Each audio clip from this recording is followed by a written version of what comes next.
এটা একটা স্যামসাংয়ের মাদারবোর্ড।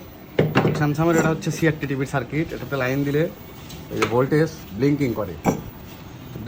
চলুন এটা কীভাবে ঠিক করা হয় আমি আপনাদেরকে আজকে দেখাবো। আমি প্রথমেই ফিল্টার ক্যাপাসিটরটা ডিসচার্জ করে নিলাম। নেওয়ার পরে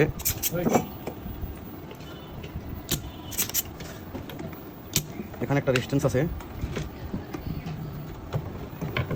এই রেজিস্ট্যান্সটা যখন ভ্যালু চেঞ্জ হওয়া যায় তখন এরকম সমস্যাগুলো দেখা যায়। তো চলুন এই রেজিস্ট্যান্সটা হচ্ছে এখানে আমরা দেখতে পাচ্ছি এটা 120K।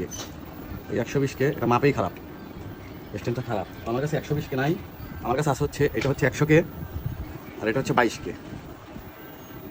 আমি দুইটা প্যাচ দিয়ে 122K বানিয়ে দিলাম। কাটিং আছে নাকি?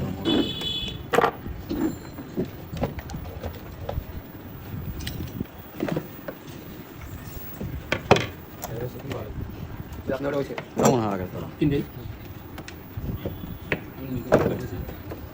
এটা আমাদের খরচ হচ্ছে 120 টাকা।